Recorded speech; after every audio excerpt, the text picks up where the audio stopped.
The story begins with our protagonist named Ein, who was born as a worthless appraiser, and it has led to a life of constant misery. He can barely make a living for himself and is constantly mistreated by those around him. So now that he's on the edge of death's door, he decides to take the plunge and get it over with. A few hours earlier, Ein was in a party with the mage Jolene and the swordsman Zoid. He's currently up against your average New York City rat, and he manages to slash it, but it's not enough to take the rat down, so he yells for Jolene to hurry up with her spell. And once she's finally done, she fires it at the rat, killing it in a single blow. Now that they are done with their battle, Zoid and Jolene begin praising each other for a job well done. However, they are nowhere near as nice when speaking to the appraiser they brought along with them, Ein. Zoid yells for Ein to hurry up and do his job already, but all the heavy baggage she's carrying combined with the weight of their insults makes it difficult to move, so Ein ends up falling face first to the ground. He's clearly being mistreated, but even so he has no choice but to get up and obediently do his job as a low-common appraiser. At birth, all the people in this world are granted jobs by the goddess of light and skills by the goddess of darkness.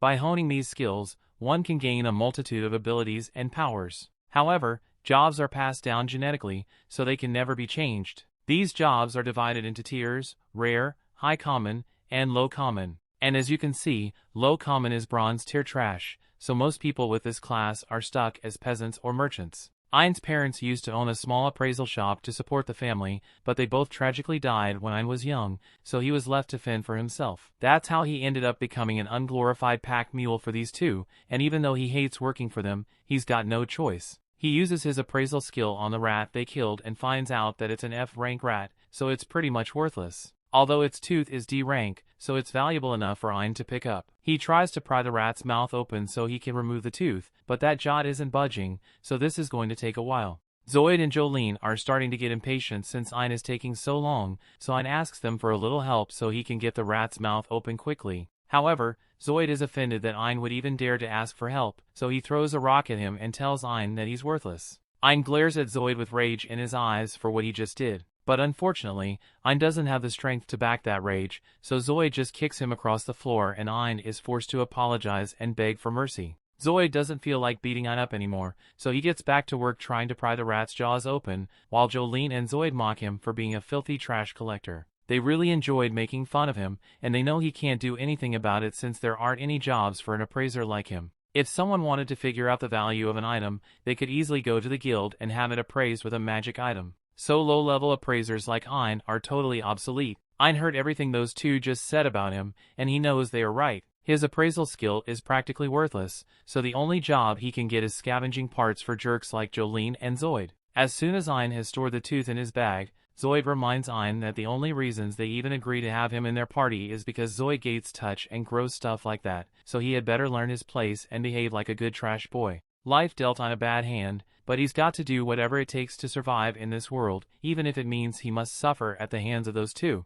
As they are walking through the dungeon, Zoid happens to spot a hellhound corpse lying in the middle of the path, and he doesn't even question it. He thinks this is incredibly lucky since they can loot it without him having to fight, so he orders Ein to start looting. However, Ein has a functioning brain and raises the good point that if the hellhound was already dead before they got here, then something strong must have killed it. And on top of that, hellhounds aren't even supposed to spawn in this area of the dungeon, so he is sure something is seriously wrong here. However, Zoid doesn't want to hear any logical arguments from a loser like Ein, so he tells him to shut up and get to work already. While Ein does the dirty work, Jolene and Zoid begin talking about getting freaky with each other once they get back to town and maybe forcing Ein to watch. But then they notice a second hellhound corpse in the corridor, so they tell Ein to go get that one too. However, this time Ein is frozen in fear because according to the guild map he got, there shouldn't be a corridor here, so he has a bad feeling that something is going to go wrong if they keep going. Yet once again, Zoid completely ignores Ein's logical arguments and starts walking into the corridor. He tells Ein that if he's so scared to continue then he can leave on his own, that he won't be getting paid anymore since he is disobeying an order from the leader. Ein is pretty much cornered here because on one hand he knows something dangerous might be down in that corridor, so he really doesn't want to go, but he also can't afford to be fired from Zoid's party. There are practically no other parties that would be willing to accept a loser with a skill like appraisal, so if Zoid kicks Ein out because of this, he will have no way of surviving, so Ein eventually decides to head into the corridor with Zoid, even though he knows it's a bad idea. After walking through the corridor for a while, they come across a ton of dead hellhounds on the floor, and Zoid thinks they just hit the jackpot since they can loot all these bodies and make a massive profit without having to fight anything. But Ein is still uneasy since whatever killed all these hellhounds might still be around. Zoid is getting sick of all Ein's constant worrying, so he yells at him to shut up and do his job. But then Ein sees something absolutely terrifying behind Zoid, so he nervously points in that direction. Zoid turns around to see dozens of little red eyes staring at them, and a few moments later, a pack of hellhounds emerges from the darkness. All those hellhound bodies they found earlier must have been the result of infighting among the pack. But now that they've been confronted by the full pack, none of them know what to do. Ein has no combat skills, and even if Zoid and Jolene work together, they would barely be able to take down one hellhound, let alone an entire pack, so fighting isn't an option here. The only way they can make it out of this alive is if they make a run for it. But even if they do try to run away, there's no way they can escape a pack of wolves chasing them down. Just then, Zoid realizes that he and Jolene don't necessarily have to be faster than the hounds, they just have to be faster than Ein, so the hounds eat him first. So he tells Jolene to cast a paralysis spell on him. Jolene is confused at first, but she soon figures out what Zoid is trying to do, so she points her staff at Ein and paralyzes him. Ein falls to the floor, unable to move, and he can't believe that the two of them really plan to leave him here to die. But Zoid assures him that the paralysis only lasts for a short time, so if Ein stays quiet, he might get lucky and escape the hellhounds as well. However, Zoid then proceeds to make a lot of noise to attract the hellhounds straight to Ein, and afterwards he runs off with Jolene, leaving Ein to be eaten. The hellhounds pounce on Ein and immediately bite into his arm and leg, so he screams out in pain.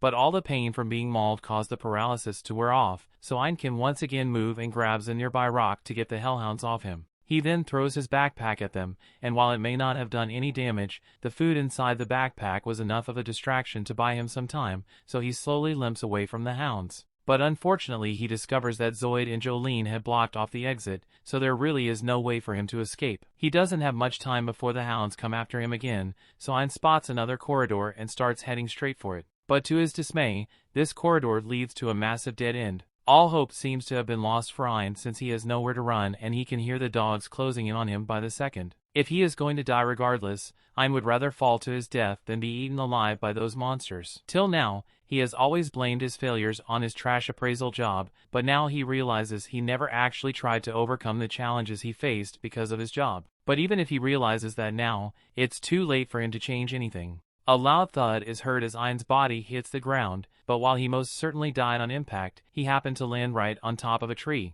A beautiful girl appears before him and slowly walks towards his dead body before giving him a kiss on the forehead. As she does this, Ein's body begins to move again, and after a few moments, he regains consciousness. Once Ein can think clearly again, he realizes that he's still alive and all his injuries have been healed, so he starts wondering how that could even be possible. He notices drops of water falling on him from the tree, so he catches a few and uses his appraised skill to check them. And to his utter shock, these are S-rank droplets of the world tree. He then appraises the giant tree, and sure enough, he discovers that this huge hunk of wood is indeed the world tree of legend. Long ago, this world had a single world tree, and this tree was responsible for producing the mana that humans used to create magic. However, the legend also states that the world tree withered away and died long ago. But many scholars of the world theorize that it must still exist somewhere in the world, which is why massive expeditions were launched in hopes of finding it. But the tree was never found, although it makes sense why no one ever found it, because who would think to search at the bottom of the dungeon?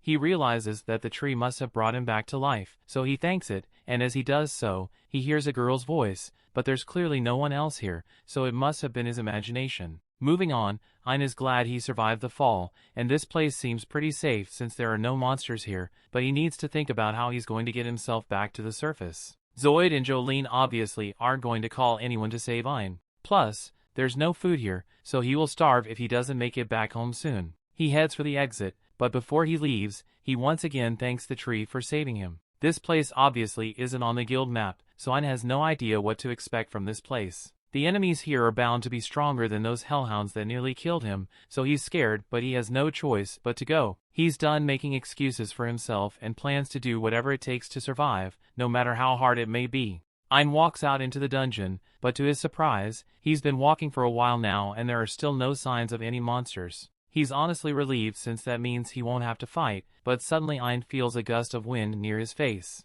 And in the next moment, his ear is on the floor. He screams out in pain and tries reaching for his severed ear, but in the process, 2 of his fingers get cut off. The one behind Ein's suffering is this S-rank gremlin, and Ein is starting to really panic since even those hellhounds were only B-rank, so he stands no chance against this thing. The gremlin begins slicing Ein up, and it's way too fast for Ein to even react, so his only choice is to flee. However, as he attempts to get away, the gremlin raises its scythe to stab Ein through the chest. But before it does, it freezes in its tracks because something even more terrifying just appeared. The gremlin gets squished to death by a massive death bear, and if Ein didn't stand a chance against the gremlin, then he most certainly isn't surviving the death bear. The bear slashes Ein's face with its claws, destroying one of his eyes in the process, and while Ein is trying to crawl away, it picks him up and begins squeezing until blood gushes out of his mouth. The death bear was just about to eat him, but at the last second it gets decapitated by a grumpy woman. She gets the fact that she just saved a human, but that girl kept begging her to help him, so she didn't have much of a choice, and he is once again shocked to find that his wounds have been healed. And as he sits up, he sees that girl from before sitting across from him. The story continues. We see Ein is still trying to wrap his head around what he's seeing, but then a woman appears behind him and demands that Ein show proper gratitude and drink the tea that the girl made for him. Ein is confused since he hasn't seen any tea, but then he notices the girl, Yuri, holding a cup of tea that she made specially for him. Ein is hesitant to drink mysterious tea that could potentially contain some body fluid, but Ursula forces it down his throat anyway, so it's not like he had much of a choice. However, it turns out that the tea actually tastes really good, so Ein tells Yuri as much and she's really glad he likes it. Ein thinks Yuri looks really cute when she's happy, but Ursula warns him that she'll erase his entire existence if he has even a single lewd thought about Yuri. Ein gets the message, so moving on, he asks if it was the 2 of them who saved him from the death bear. Ursula tells him she had no interest in protecting a smelly human like him, but Yuri kept begging her to save him, so she had no choice. Ein thanks Yuri for caring about him, and Yuri gets a little embarrassed, so Ursula drop-kicks him in the face and starts stomping him out for flirting with her daughter. Ein is shocked to hear that Ursula is Yuri's mother, but to be more precise, Ursula is actually Yuri's guardian, and it's been that way ever since she first planted her roots here. Yuri may look human, but she's actually this world tree, one of 9 that exist in this world, so Ursula was tasked with watching over her and defending Yuri against any potential threats. Ein is surprised to learn that Yuri is the world tree spirit, but it makes sense to him since she's so beautiful. But immediately after he says that, Yuri gets embarrassed again, so Ursula kicks him to the ground for daring to look at Yuri with such lecherous eyes. Ein apologizes, but speaking of eyes, he realizes that he can still see despite getting one of his eyeballs torn out by the death bear. Ursula explains that she healed him using the tears of the world tree, but even with the healing ability of the tears, they still can't restore a crushed eyeball, so Yuri generously asked her to use part of the world tree to make a new eye for him so he could see. Ein is once again really thankful, but he's starting to wonder why Yuri was so concerned about him in the first place when they barely know each other. She tells him it's because he thanked her when he fell down here. It's rare for people to end up here, but there have still been a handful of incidents of people falling to their doom, and Yuri would always save them, but they would never thank her. And as soon as those people realized that she was the world tree, they would selfishly begin collecting her water, and even tearing off Yuri's branches and leaves so they could sell them for profit. However, Ein was the first person to treat her with respect, so she took a liking to him. But be that as it may, Ein isn't supposed to be here, so Ursula tells him to hurry up and leave. Yuri pleads with Ursula not to kick Ein out since he's bound to die if he heads back into the dungeon, but Ursula doesn't care what happens to him. Yuri does care though, so she pleads with Ursula to at least find a way to guarantee that Ein can make it home safe and sound. However, there really isn't much Ursula can do to help him, since she is the world tree's guardian. She isn't allowed to get too far from the tree, so escorting Ein to the surface isn't really an option. And teleportation magic doesn't work in this dungeon, so she can't use that either. Yuri is devastated that there's no way to keep Ein alive, so she breaks down in tears, but Ursula can't stand to see her cry, so she comes up with an alternative to make sure Ein makes it home safely. She turns to him and yells that she will personally train him until he is strong enough to make it out of here on his own. Yuri thanks Ursula for agreeing to help, and Ein is even more thankful, since he had thought he was going to die here for sure. He hugs both Ursula and Yuri, but Ursula doesn't like all this affection, so she pulls him away and warns him that he's about to receive hellish training from one of the world's greatest sages, so he had better take this seriously since she won't tolerate laziness. Ein understands and swears that he will do his best, but when Ursula leaves him outside so they can begin their training, Ein starts to worry that she might just force him to fight monsters on his own. Just then, Ursula informs him that she indeed expects him to fight monsters on his own, because that's the quickest way for him to learn. To start off, she says she wants him to fight that gremlin way over there, but Ein can't actually see anything in that direction. Ursula reminds him that his eye has been replaced with a piece of the world tree, so he should try making use of it a little. But even with his tree spirit eye, Ein still can't see shit. Ursula tells him he just lacks the awareness of what his spirit eye is truly capable of, so Ein takes a moment to think about how he lost his eye, and how Yuri helped him restore it. And by the time he opens his eyes, everything seems a lot brighter. Now that Ein can finally see clearly, Ursula says it's time for them to begin his training, so she tosses a rock at a nearby gremlin, and tells Ein that his first task will be to learn how to dodge the gremlin's high-speed attacks. Ein doesn't think that's possible since the gremlin is moving way too fast for him to keep track of, but Ursula tells him he just needs to use his appraisal skill to scan the gremlin's movements. Ein doesn't think it works that way, but he doesn't have many options, so he tries it out, and to his surprise, he really can see the gremlin's moves now, although it's pointless if he forgets to dodge. Since Ein is injured, Ursula puts up a barrier and pulls out a bottle of tree drops she borrowed from Yuri. She pours it on Ein's severed ear, and after it has been reattached, she tells him that he had better take this seriously, otherwise he's going to keep getting sliced up. She then drops the barrier and the gremlin attacks him again, but since he knows where it's going to attack, he manages to duck out of the way in time. After a week of constant training, Ein has finally gotten the hang of appraising the gremlin's moves and can dodge its attack every single time. He proudly tells Ursula that he has mastered the technique, but in the process he lets his guard down so the gremlin is able to sneak up from behind and slashes his back. Ursula creates a shield around the two of them so they can take a break, and she gets a good laugh from seeing Ein's pain. But she admits that he did do a good job at dodging, so she says he has passed the first test. Now they'll move on to the next lesson, so she tells Ein that he has to defeat that gremlin. Ein is willing to try, but he doesn't have a combat job, so killing an S-rank monster will be impossible for him. Ursula already thought of that, and while it certainly would be impossible for Ein if he were fighting with his bare hands, he doesn't have to since Ursula made a special sword for him. Ursula didn't want to make this for him, but Yuri went through all the trouble of snapping off one of her branches because she wanted to help him. Ein is deeply touched that Yuri would put herself through such pain just to help him, so he is really grateful and swears to make good use of it. Ursula undoes the barrier and leaves Ein to face the gremlin, but when he tries to strike at it, the gremlin easily dodges him. Ursula jokes that he's never going to hit the gremlin if he swings so slowly, and Ein is aware of that, so he decides to just predict the gremlin's path and attack it when it gets close to him. However, when he tries to do that, the gremlin just jumps over him because it's not stupid. If it sees Ein try to attack it, it's obviously going to try to dodge, so Ein needs to think of a new strategy. Instead of simply appraising the gremlin's movements to predict its attacks, Ein needs to appraise every facet of the attack itself, so he digs deep and performs his super appraisal as the gremlin charges at him.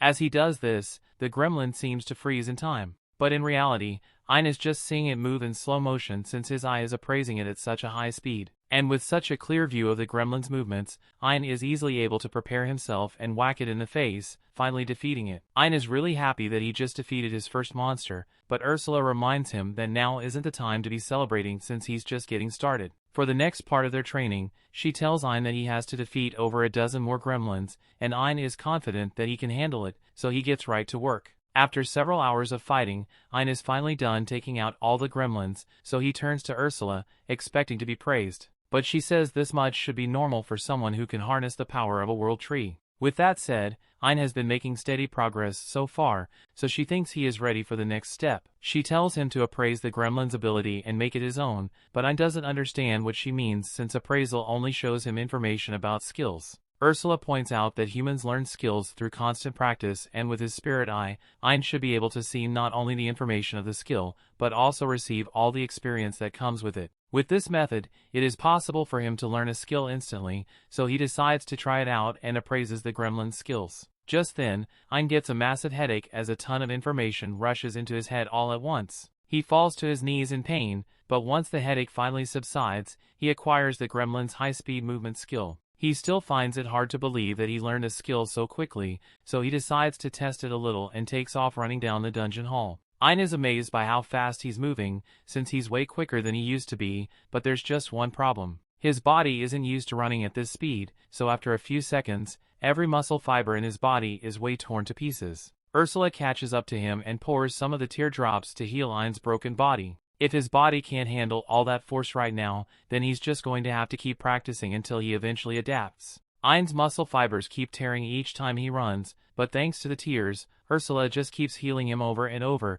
until at one point his muscles stop breaking altogether. He now has a strong body and an acceleration skill, so Ein wonders if he might be strong enough to challenge the Death Bear as he is now, but Ursula tells him he'd still get demolished if he tried to pick a fight with it as he is now. He may be faster and nimble, but he still lacks the necessary attack power, so Ursula decides to let him copy one of her own abilities. Ein is excited to hear this, so he asks Ursula what her ability is, and she demonstrates by immediately blasting him with a fireball. Ursula's ability is called Discard Enchant, and it allows her to use magic without needing to spend time on a chant. Ein thinks that ability is super strong, so he can't wait to learn it, but Ursula will only allow him to appraise it if he does it while she launches a fireball in him because she thinks it's fun. Ein appraises the attack and manages to learn the Discard Enchantment spell, but then Ursula hits him with the fireball, so he falls to the ground in agony. After being healed yet again, Ein begins training to learn how to use magic without incantations, but since he doesn't have a magic-oriented class, his mana reserves are abysmally low,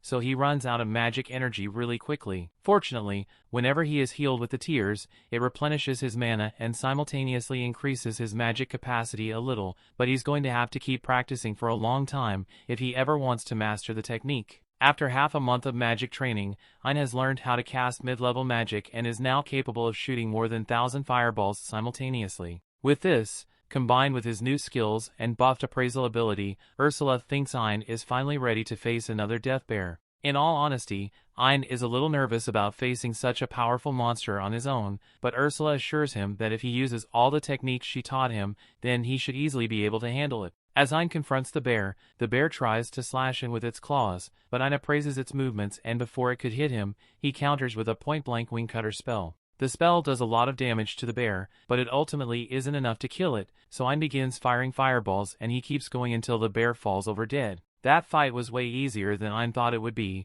so he starts wondering if the bear was always this weak, but in reality he just became really strong. The story continues. We see now that the Death Bear is dead. Ein appraises it to learn its abilities, and after the splitting headache is over, Ursula tells him he should now possess enough strength to make it out of this dungeon on his own. But before he leaves, Ursula has a present to give him, but she's only doing this because Yuri asked her to. She says she's going to make a new sprite eye for Ein using the rest of the Yggdrasil tree's core. Ein doesn't think he deserves such a valuable gift, but Ursula yells at him, saying he's only going to be borrowing the core. She enchanted it, so if Ein ever dies, then the core will automatically return here, so he should just shut up and accept the gift already. Ein doesn't want to argue about it, so he sits down so Ursula can implant the spirit core in his eye, but after she's done, he doesn't feel that much different from before. Ursula tells him it will take time for his body to adapt his new spirit god eye, so he can't use its abilities right away. But even so, Ein is really grateful, so he turns to Yuri to thank her for the gift, but he can't find her anywhere. Just then,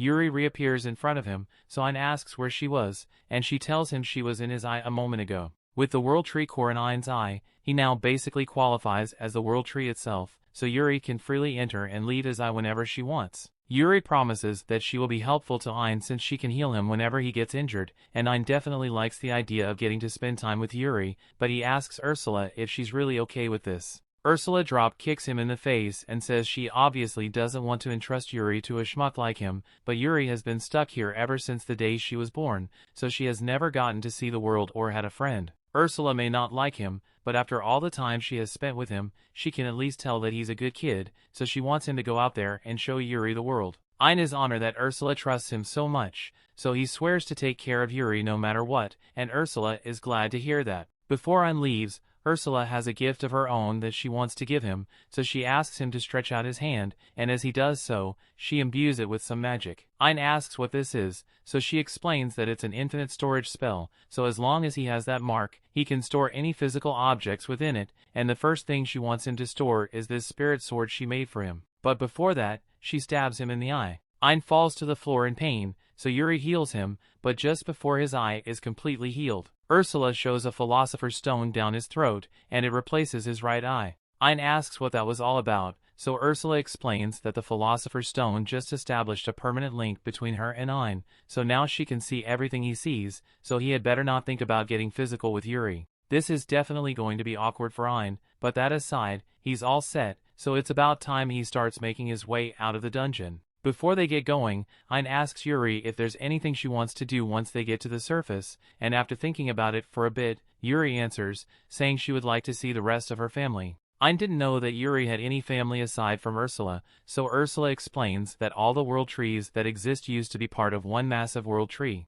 However, at one point the cores were split and hidden away in separate dungeons, so Yuri hasn't been able to see her siblings in years. In that case, Ein promises to travel the world with her so they can meet all the other world tree spirits. But to do that, first they have to get out of here. Ein heads out into the dungeon, but once he comes across a split in the path, he isn't sure which direction he should follow. All of a sudden, he hears Ursula's voice in his head, and she's telling him to take the path to the left. She already appraised an escape route for him with his eye, so as long as he follows her directions, he can't get lost. Also, there's a giant viper monster heading straight for him, so he had better get ready to fight it off. A few minutes later, Ein has killed the S-rank viper, and he's pretty proud of himself for being able to take it down so easily. Ursula tells Ein that she already used his eye to appraise the viper's abilities, but Ein wasn't ready for it, so he grabs his head in anticipation of the intense pain. However, to his surprise there is no pain, and that's thanks to Yuri because she healed him as soon as his head was about to start hurting.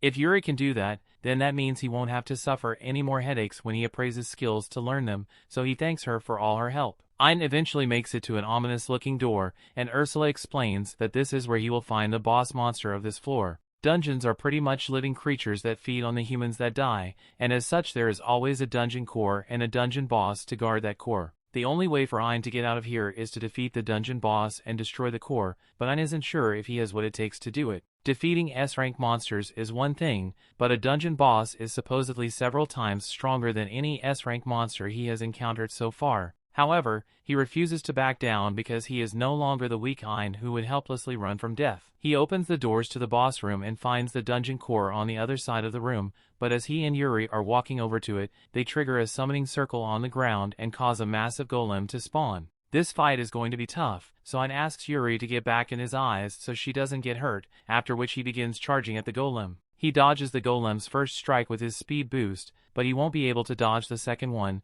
so instead he braces himself for impact with his superhuman strength skill. While he is touching the golem, he also activates the venom skill he got from the viper to dissolve a chunk of the golem's arm. The venom managed to do a lot of damage to the golem, but it wasn't enough to finish it off, so Ursula says she's giving special permission to use the ultimate spell she taught him. He should have just enough mana to pull it off now, and even if he collapses, Yuri can just heal him right away, so it shouldn't be a problem. Since nothing else has worked so far, Ein decided to use his ultimate spell after all and cast Nova Strike to hit the golem with a massive ball of pure energy. After hitting the golem with that spell, practically nothing is left of it, and surprisingly, Ein didn't even collapse from mana exhaustion. Yuri comes out to replenish Ein's lost mana and congratulates him for defeating the golem, but Ein knows he never could have done this without Yuri's help, so he thanks her. Yuri is really giddy about it, but Ursula is annoyed by how much Yuri likes him, so she tells Ein to hurry up and praise the golem's abilities already. Ein does so,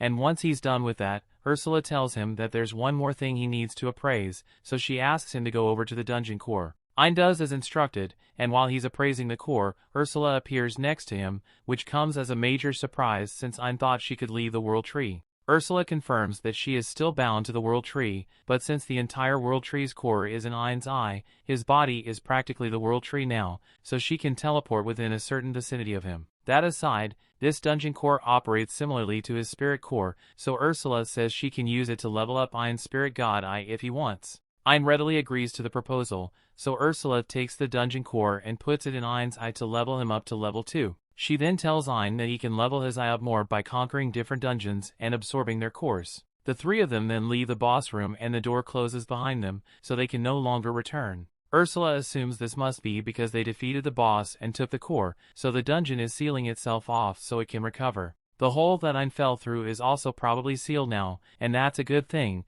since it means there is no way for any more humans to stumble up on the world tree. So Ursula doesn't need to worry about protecting Yuri's tree body anymore, and the three of them are free to go on as many adventures as they want. Back in town, Zoid is still telling all the adventurers around about the tragedy that happened in the dungeon and how he nearly got eaten by hellhounds. And the only reason he actually managed to escape was because Ein selflessly volunteered to distract the hellhounds for him. This is a shameless lie, but since Zoid thinks Ein is dead, he is confident that no one will ever find out, because it's not like Ein is going to come back and expose him. A second later, Ein shows up behind Zoid, and he overheard Zoid's entire story, so he's here to expose him. He tells everyone that Zoid and Jolene paralyzed him and left him to die to the hounds. The people at the bar are enraged because they've been giving Zoid sympathy all this time, but he practically tried to murder Ein for his own sake. They start throwing things at Zoid, and they might have even lynched him for doing something so sinister to his own party member, but Ein stops them. He's still kind of mad at Zoid for what he did, but if not for that he would have never gotten the chance to meet Yuri or Ursula, so he's actually grateful that Zoid was such a scumbag. Now that he has confronted Zoid, Ein can finally move on, so he and the others head to a swamp dungeon near the capital. After clearing it, Ursula uses the dungeon core to level Ein's eye up, and with the upgrade, Ein is now able to read all types of writing. He's glad he leveled his eye up, but he's a little disappointed since he was hoping to find a world tree there. Ursula tells him it isn't going to be easy to find the world trees since a lot of effort was put into hiding them. Ein apologizes to Yuri since it might take a little longer than he anticipated before she gets to see her family, but Yuri says she doesn't mind since she's having fun. Just then, they hear the sound of a girl screaming and Yuri wants to help, so Ein runs out to save the girl. The girl's carriage had been attacked by monsters, so Ein slays them, and once all the monsters are dead, Yuri begins healing all the injured guards. Ein goes over to the girl and asks her if she's alright, but the second the girl saw Ein's face, the only words going through her head are, "Oh my god, that guy's hot." She jumps into Ein's arms, calling him her hero, and Ein doesn't know how to handle this situation, so he asks the guy over there for help. But Jasper is just the head of a trading company, so he has no control over what Princess Claudia does. A little while later, the princess brings Ein and the others to her mansion to properly thank them for saving her, and even though she's the third princess of this nation, she tells them there's no need to be so formal with her, and with that said, she jumps up to give Ein another big hug. However, before she could wrap her arms around him, Yuri steps in front of Claudia and refuses to let her get close to Ein. Claudia asks why Yuri is being so defensive, so Yuri blurts out that she doesn't want Claudia to touch Ein because she's Ein's wife. We then cut to Ein's face, and that right, there's the face of a man who didn't realize he was married until a second ago. However, even with Yuri's declaration, Claudia doesn't give up because she's fine with becoming Ein's second wife. While she and Yuri argue over Ein, Jasper comes over and says he has something to tell him. Ein asks what this is about, so Jasper tells him he wants to marry Ein. That's the third person today, but before Ein can respond, Jasper asks him to come down to the basement because there's something he wants to show him. Jasper is the head of the Geno Trading Company, and Ein already knows about the company since they are pretty much the richest and most famous trading company out there. Jasper leads everyone to his jewel room and explains that he has made it his life's mission to preserve all the prettiest jewels in the world, and today he found the prettiest jewel of all. He knows Ein's eye is made of a spirit core since he has done quite a bit of research on them, and he fell in love with Ein's eyes at first sight. He asks Ein to marry him so he can look into his eyes for the rest of his life, and Ein was initially going to decline, but Ursula pulls him aside and tells Ein to reconsider, because Jasper probably has information on the location of other spirit cores. Plus Jasper is rich, so if Ein married him, he would have access to all his resources. However, Ein isn't interested in being the gold digger, so he asks Jasper if they can just be friends instead, and Jasper says that's fine for now at least. Ein then asks Jasper if he has any information on the other spirit cores, and Jasper confirms this. But the locations are incredibly dangerous, so he hasn't been able to investigate. However, with Ein, a little danger shouldn't be much of a problem. That brings the episode to an end. Thanks for watching. Want next part? Subscribe the channel and turn on notification bell.